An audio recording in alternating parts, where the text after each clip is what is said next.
Muito bom dia a todos, sejam bem-vindos a mais um vídeo de abertura do mercado europeu. A semana passada foi então marcada por uma recuperação no mercado acionista, apoiada então por dados de inflação favoráveis e também pela recuperação do setor tecnológico.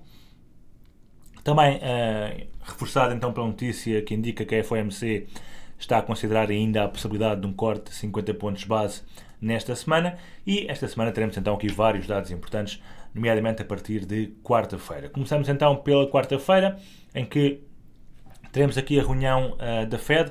Na última reunião a Fed manteve a taxa inalterada no intervalo dos 5,25% aos 5,5%, tal como esperado.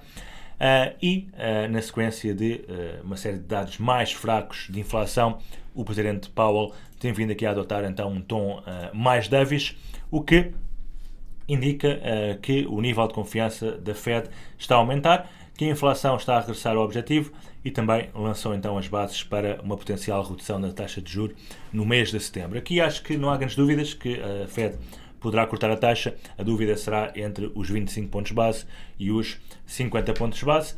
Se virmos aqui a Fed Watch Tool, vemos que precisamente há uma probabilidade muito parecida de 60% neste momento de um corte de 50 pontos base e um corte de 25 pontos base, uma probabilidade de 40%. Já esteve ao contrário, agora está neste momento a probabilidade assim.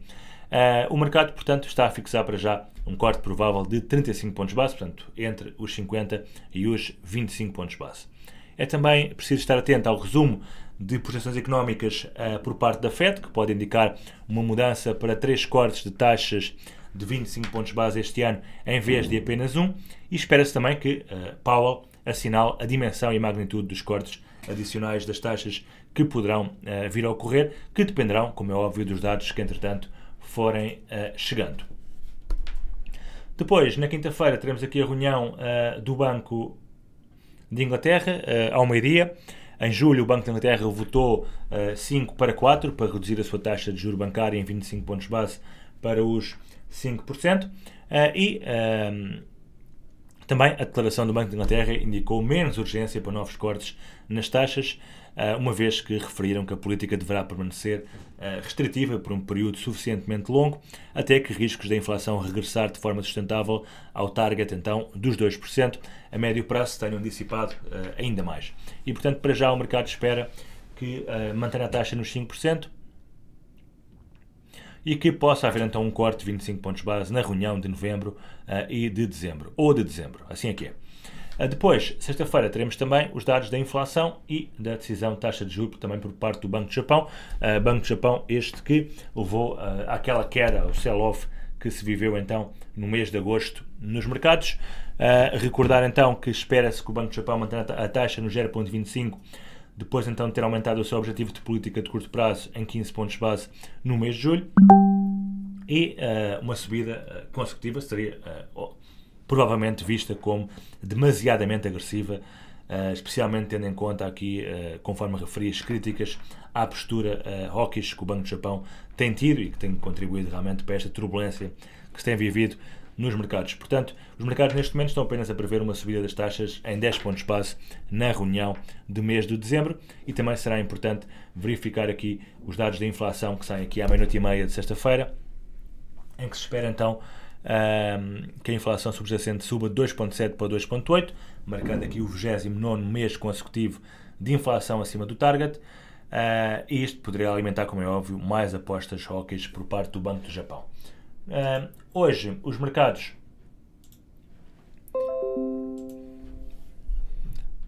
a ação asiática negocia então de forma mista, como estamos a ver, o Nikkei praticamente inalterado, o índice do Vietnã a cair quase 1%, os restantes índices com ligeiras valorizações.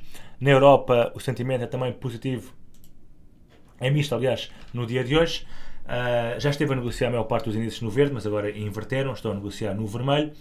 Destaque aqui para o índice polaco, que cai quase 1%. E nos Estados Unidos também para já perspectiva-se uma abertura praticamente flat dos respectivos índices. Isto tudo também provocado pelos dados que saíram na China. No sábado a China divulgou um conjunto muito fraco de dados económicos, ficámos a conhecer, por exemplo, entre outras coisas, o desemprego, a produção industrial e também as vendas a retalho. Os dados foram então mais fracos e o crescimento da produção industrial abrandou para o seu nível mais baixo em 5 meses, no mês de agosto. No domingo também houve aqui provavelmente uma segunda tentativa de assassinato de Donald Trump enquanto jogava golfe. O suposto assassino foi apanhado pelo FBI e, portanto, isso também causa, como é óbvio, alguma turbulência novamente no panorama político e económico nos Estados Unidos da América. Em termos de calendário económico para hoje, já falámos aqui do resto da semana. Hoje, segunda-feira, um calendário leve, sem nada de especial. Temos aqui as vendas de produção industrial no Canadá às 13h30 e de resto não há assim nada de mais no dia de hoje. Olhando então para os mercados, começando aqui pelas commodities.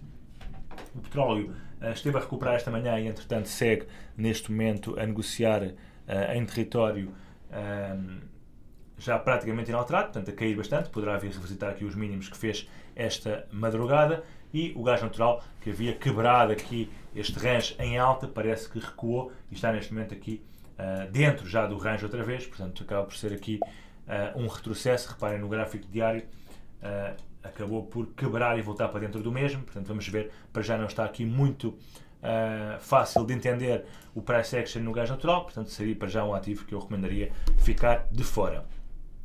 Olhando para os índices, peço desculpa, ver aqui também as matérias-primas agrícolas e também os metais preciosos. A soja, portanto, parece estar a querer retomar a tendência de queda, pelo menos está a abrandar a sua recuperação. O café finalmente fez o breakout. Reparem que a vela semanal da semana passada confirmou então a quebra dos 249 e, portanto, há espaço para continuar a subir, e o target agora são aqui os máximos feitos em 2011 na zona dos $300 aproximadamente. Portanto, espaço aqui para o café continuar a subir. O milho lateral, o trigo, depois de ter então atingido aqui a resistência que havíamos referido, corrigiu um pouco. Açúcar também para já em queda. Nos metais industriais também a tendência parece ser de queda.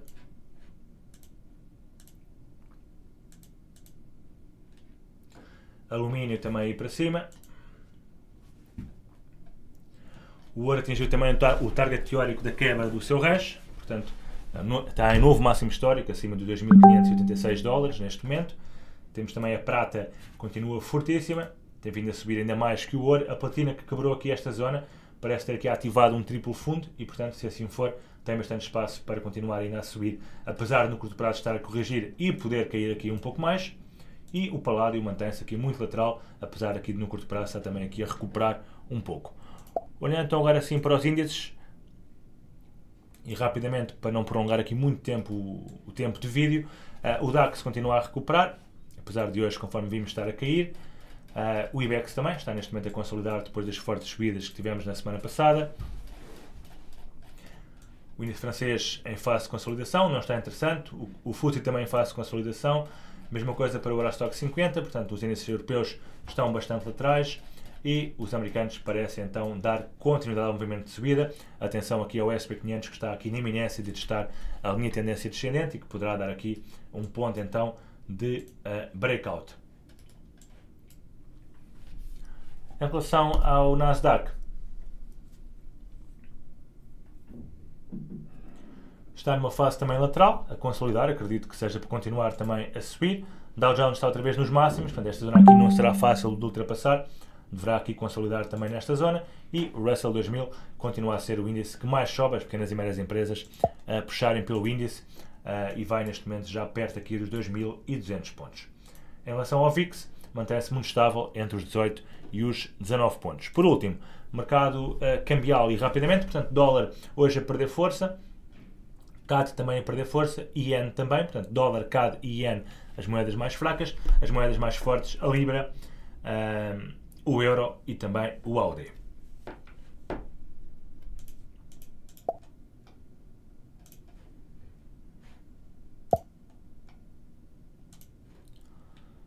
Só para verem aqui o dólar index, cá está então, portanto, depois de ter quebrado aqui o seu canal, continua a sua tendência de queda. O EURUSD a recuperar, já está acima dos 1,11. O cable também muito forte, a aproximar-se aqui dos 1,32. O AUD está muito forte também, sobretudo aqui em relação ao dólar no dia de hoje. Já quebrou também aqui esta linha de tendência, portanto continua com potencial para continuar a subir. E temos também aqui o Yen hoje bastante fraco, portanto sobretudo aqui Libra Yen a disparar, o Euro Yen também com força e o CAD também a perder alguma força, sobretudo aqui em relação ao Euro. Já o franco suíço, euro-franco suíço mantém-se aqui bastante lateral e dólar-franco suíço também, depois das quedas que teve, está agora também aqui mais ou menos lateral, apoiado aqui neste suporte do dia 13 de setembro. O mercado de criptomoedas hoje a negociar no vermelho, grandes quedas, Bitcoin a cair quase 2% para a zona dos 58.500 dólares. Olhando para o gráfico, nada de novo, portanto continua então a negociar dentro do seu canal descendente. Ficamos então por aqui. Um bom resto de dia a todos e bons negócios.